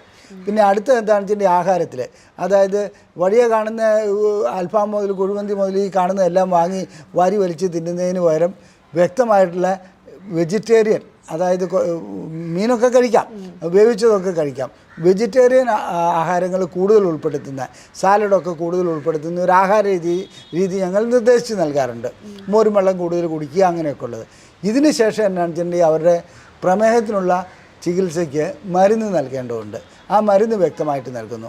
അതിനുശേഷം ഒരു മാസത്തിനുള്ളിൽ അല്ലെങ്കിൽ ഒരു 20 ദിവസം കഴിഞ്ഞിട്ട് പ്രമേഹം എത്രത്തോളം കുറഞ്ഞിട്ടുണ്ട് എന്നുള്ളത് ഞങ്ങൾ നോക്കുന്നു. അവർ വേറെ ഏതെങ്കിലും പ്രമേഹത്തിനുള്ള മരുന്ന് കഴിക്കുന്നത് അതിനോടൊപ്പം നൽകാവുന്ന രീതികളുണ്ട്. അല്ലെങ്കിൽ അത് തന്നെ കഴിച്ചാൽ മതിയെങ്കിൽ അത് തന്നെ ഞങ്ങൾ നിർദ്ദേശിച്ച് നൽകാറുണ്ട്. ഇതിന് ശേഷം ഇവരുടെ ലൈംഗിക പ്രശ്നങ്ങളിലേക്ക് വരും. സ്ത്രീകളുടേതാണെങ്കിൽ ഉള്ളു പരിശോധന നിർബന്ധമാണ്. അവിടെ ഞങ്ങൾ മിക്കപ്പോഴും ഒരു സ്വാബ് എടുക്കാറുണ്ട്, ഇവർക്ക് അണുബാധ ഉണ്ടായിട്ടുണ്ടോ എന്നറിയാൻ വേണ്ടി. സാധാരണ സ്വാബിന് എന്താണെന്ന് എല്ലാവർക്കും അറിയാം. കൊറോണ ഒക്കെ ഉണ്ടായപ്പോൾ നമ്മുടെ മൂക്കിലൊക്കെ ഒരു സ്വാബ് കയറ്റിയിട്ട് ടെസ്റ്റ് ചെയ്തല്ലോ. അതേപോലെ യോനിയിൽ സ്വാബ് എടുക്കാറുണ്ട്, അണുബാധ ഉണ്ടോ എന്നുള്ളത് അറിയും. അതുപോലെ തന്നെ യൂറിൻ കൾച്ചർ ചെയ്യാറുണ്ട്, യൂറിൻ ടെസ്റ്റ് ചെയ്യാറുണ്ട്. ഇങ്ങനെയുള്ള ടെസ്റ്റുകളെല്ലാം ചെയ്തതിന് ശേഷം ഇവർക്ക് അണുബാധ എത്രത്തോളം ഉണ്ടെന്ന് നോക്കും. പിന്നെ ഞങ്ങൾ ഉള്ളു പരിശോധിക്കുമ്പോൾ യോനിയുടെ അവസ്ഥ കുറച്ചുകൂടെ മനസ്സിലാക്കാൻ കഴിയും. അതുപോലെ തന്നെ ഇതിനകത്ത് നമ്മൾ മറ്റൊന്ന് ചെയ്യുന്നത് എന്നാണെന്ന് വെച്ചിട്ടുണ്ടെങ്കിൽ സെർവിക്സ് ഏത് രൂപത്തിലാണ്, സെർവിക്സിൻ്റെ ഘടന ഏത് രൂപത്തിലാണ്, ഇതെല്ലാം നോക്കിക്കഴിഞ്ഞിട്ട് അതിനനുസരിച്ചുള്ള ചികിത്സ നൽകും. ഞാൻ നേരത്തെ സൂചിപ്പിച്ച പോലെ ക്ലൈറ്റോറിയൽ ബയോതെസ്മിയോമെട്രി ചെയ്തിട്ട് അവരുടെ ലൈംഗിക അവസ്ഥ എങ്ങനെയാണെന്നുള്ളത് കണ്ടുപിടിക്കുന്നു. ആ ലൈംഗിക അവസ്ഥ എങ്ങനെയാണെന്ന് കണ്ടുപിടിച്ചതിന് ശേഷം അതിനുള്ള മരുന്നുകൾ നൽകുന്നു. ചിലർക്ക് ഇൻസുലിൻ ആവശ്യമായി വരാറുണ്ട്, ചിലർക്ക് ഗുളികകൾ കൊണ്ട് തന്നെ പ്രശ്നങ്ങൾ പരിഹരിക്കാൻ കഴിയും. പിന്നെ ഞാൻ നേരത്തെ സൂചിപ്പിച്ചല്ലോ, ഭർത്താവിനെയും ഭാര്യയെയും ഒരുമിച്ചിരുത്തി പ്രശ്നങ്ങൾ കൂടുതൽ വഷളാക്കാതെ ലൈംഗികമായിട്ട് എങ്ങനെയാണ് ബന്ധപ്പെടേണ്ടത്, ഏതെല്ലാം രൂപത്തിൽ അതിനെ കൊണ്ടുപോകാൻ പറ്റും, ഫോർപ്ലേയുടെ ആവശ്യം എന്താണ്, ആഫ്റ്റർ പ്ലേയുടെ ആവശ്യം എന്താണ്, അത്തരം കാര്യങ്ങളെല്ലാം അതിനകത്ത് വിശദീകരിച്ച് നൽകും. അതിനുശേഷം എന്നാണ് വെച്ചിട്ടുണ്ടെങ്കിൽ അവരുടെ ആരോഗ്യം മെച്ചപ്പെടുത്തുക എന്നുള്ളതാണ് ആദ്യത്തെ പടി. അതിനുശേഷം ലൈംഗികമായിട്ടുള്ള ആരോഗ്യവും ലൈംഗികമായിട്ടുള്ള സംതൃപ്തിയും ഉണ്ടാക്കാനുള്ള പദ്ധതികളിലേക്ക് ഞങ്ങൾ വരും. ഇതാണ് ISRM ചെയ്തുകൊണ്ടിരിക്കുന്നത്. നമുക്ക് ഒരുപാട് വിലപ്പെട്ട വിവരങ്ങൾ നമുക്ക് അറിയിച്ചു തന്ന നമ്മുടെ ഡോക്ടർ അജയൻ സാറിന് പ്രത്യേകിച്ച് ഞാൻ നന്ദി അർപ്പിക്കുകയാണ്. അതോടൊപ്പം തന്നെ നമ്മുടെ ഇന്നത്തെ വീഡിയോ ഇവിടെ വൈൻഡപ്പ് ചെയ്യുകയാണ്. അടുത്ത വീഡിയോയുമായി നമ്മൾ വീണ്ടും തിരിച്ചു വരുന്നതാണ്.